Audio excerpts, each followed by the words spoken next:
garage with Devin. He came over with his CJ7 that we painted this summer. Last summer? When was it? Last summer. Last summer. Still paint on it, so that's good. He said he's having problems with his brakes, the stopping, not going and being able to slow down. So we're going to take a look at it to diagnose it, because he thinks in his head up here that it's the master cylinder. Good guess? Maybe, maybe not. But before we start ripping things apart, we're going to take a look at it and see if we have any clues of what's wrong with this stinking Jeep. Okay, we're going to take a look at this master cylinder, brakes, and see what we got going on. You already got a new one, didn't you? I do. All right. That's not going to be the least of our problems, though, truthfully. He has no idea. Let's take a look. Okay, tell me some symptoms. Tell me what's going on. Look, there's Reginald Rake Boy over there. There's activity in the background. Okay, so tell me the symptoms. Yeah. So brake loses pressure. So sometimes it stops just fine. Sometimes the brake goes to the floor. Typically, you'll pump it a time or two. Pressure builds back up, and it's okay. That definitely does sound like one of the pistons in the master cylinder is letting fluid go past it. And when that happens, that's bad. On the old CJs, the cool thing is everything's pretty easy to work on. However, it is an old CJ, and this isn't my biggest concern. This won't be hard to change at all. This will be relatively easy. It does feel like a master cylinder. Like one time you hit it and it'll stop, and the other time it'll just go to the floor. Is that what's doing on you? And then you can like pump it up. It's running good though. Pump it up! All right, so when I hit the brake, right there, man, it's awesome. It stopped like a champ. Good and solid pedal. But when I was backing up out of the driveway, it went to the floor. It's working now. I fixed it. Yeah. Way to go. Sure. There we go. It went to the floor, but it was fine up until that point. It was like stop, stop, stop, and then when I tried to stop in front of Randy's house, what a Sketchville thing this is. He's got just crap by the street. Some kind of press board desk. He's probably sleeping up there. But yes, pretty sure it's the master cylinder. Okay, so he was right. It actually is for sure the master cylinder that's probably got one of the pistons, you know, one of the rubber boots inside of it. Something's wrong with it. Now, the issues that you're going to run into with the master cylinder aren't necessarily as much putting on the master cylinder as it is bleeding the brakes out. When you put on a master cylinder on an older vehicle, you're going to get air in the lines. You're going to be able to bleed it out. If you've got an old vehicle, the best thing to do is to go ahead and try to loosen all your bleeder screws before taking the old master cylinder off, because once we take it off, you'll have no brakes. So we got to make sure that we can get the bleeder screws loosened up to bleed it out after we put the master cylinder on. Otherwise, we're just in really bad shape. So we're going to go through and see if we can get all the bleeder screws loosened up before taking off the old master cylinder. Because if we can't get those loosened up where we can bleed it out, it's kind of a wasted time. They don't actually look too rusty. There's one right there. You want to use a 6-point socket first to see if you can get them to loosen up. And then you can use a bleeder wrench, which is, you know, an open-end wrench, but you want to get them loosened up with a socket that's a 6-point socket. That's what I usually do. Right, so the passenger side loosened up fine. Brake fluid came out. I was happy about that, but now we're over at the passenger side. All right, so obviously they had to replace a brake line at some point, probably because it rusted out. And the back here, I've put the wrench on it, and this is not budging. So the thing that we'll have to do, I'll take a little propane torch and warm it up and see if we can get this to break loose. Otherwise, you snap it off, which is not good. I'm going to go ahead and try the front two to see if they'll loosen up. Sometimes you can bleed the backs by just doing one side. I've done that before. I don't like doing that, but you can bleed it out because the brake line splits here in the center, goes from one side to the other. So if you're pretty quick with it, a lot of times you could just bleed out the one side and still be okay. But this one definitely is not loosening up at all, and you don't want to snap it off. All right, so that's good. Both fronts, the calipers are newer. I don't know how new, but they weren't original. They weren't all rusted up. Those loosened up on the bleeder screws. One rear wheel on the passenger side loosened up. The driver's side is seized up. I'm not going to keep putting pressure on it until I snap it off. We're going to go ahead and put the cylinder on it, and then we're going to see how bad or good the brakes are once we bleed out that one side. Most of the time, I don't usually have a problem with it. You're not going to lose all the fluid going back to the back. So if we can just bleed it out a little bit, I think we're going to be okay. So that's what we're going to do. We're going to go ahead and take off the master cylinder. All right, so I see he went to AutoZone and bought this, so it's got a 50% chance of working, 30%, somewhere around there. This might be just a big, huge waste of time. But that looks like it.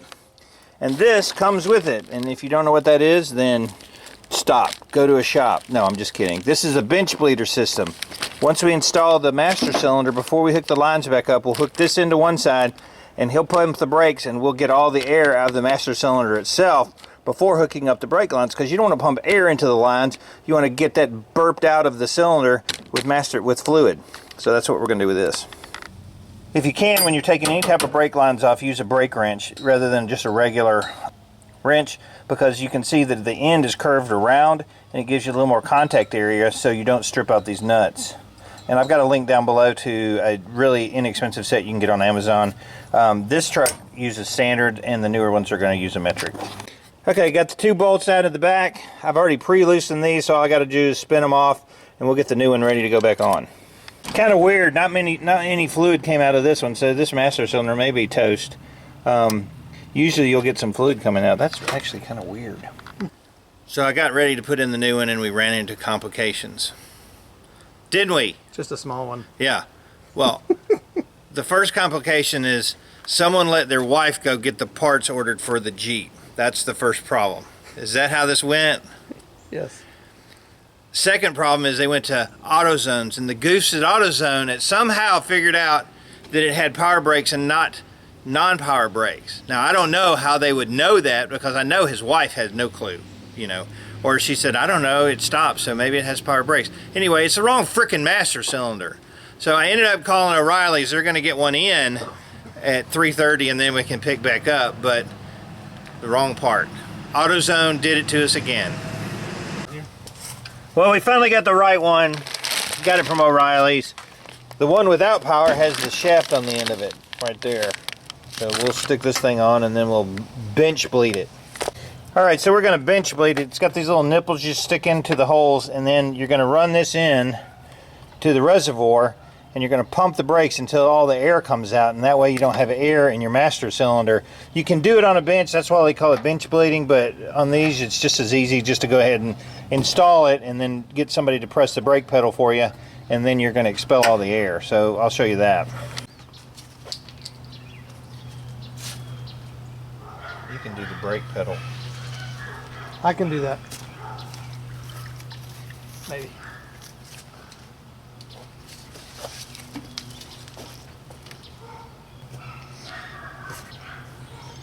All right, just slowly press the pedal down. Let it up. Obviously the car didn't have to be on. Nope. Keep pressing it. Slowly back and forth.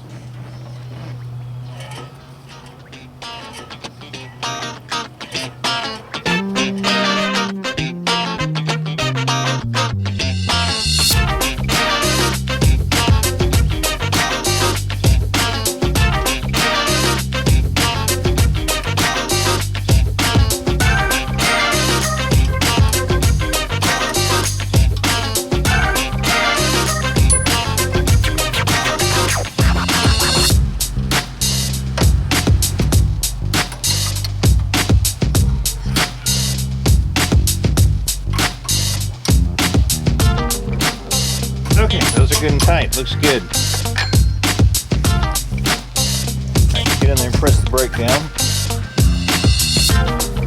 Let it back and forth.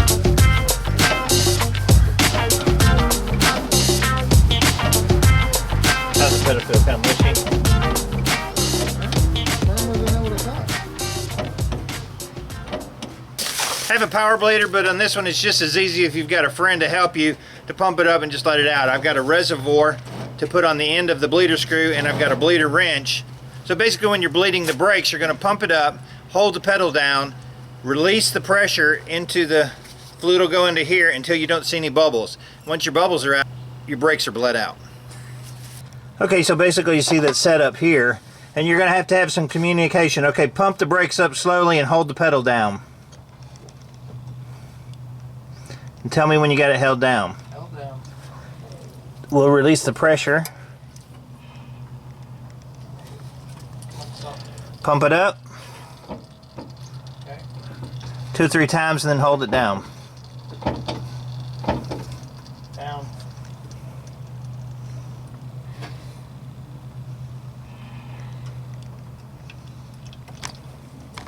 Pump it up.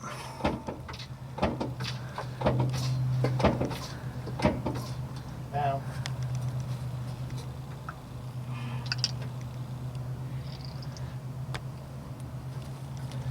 Okay, and I'm not seeing any bubbles in this line, so this one should be good.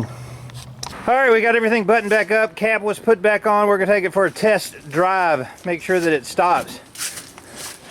And I'm not even gonna wear a seatbelt. That's how much faith I have in our crap. That's right. Yeah, all right, here we go. All right, push the brake. Holy crap. Look at that. Deceleration. It's actually running pretty good too. Awesome. This seat's broken on the passenger side, so I feel like breaking into a chorus of riding dirty, riding dirty, riding dirty. All right, so they stopped great, huh? She stopped perfect. Okay, awesome. So the master cylinder was bad. That's basically the same procedure whether it's a new one or an old one. If it's a new one, it's a little bit easier because the power booster has the shaft coming out of it. You don't have to get up under the dash to unhook all that linkage and stuff. That was kind of a pain in the butt. It's really kind of conglomerated up in there. And I had to adjust the brake light switch. After that, she stops on a dime. $22, I think. Yep. That was awesome. So remember, bench bleed it, bleed your wheels out. I really didn't get much air out of the wheels at all from those lines. In fact, I mean, barely any at all. And the pedal is really good and solid. So I'm happy with that. She can stop again. Woo. Until we probably do bed liner in this thing. I don't know. That's going to be coming up. David and Devin from the Redneck Garage, keep. Wrenches turn. No. Turning wrenches. Oh. God, he ruined it. Come on.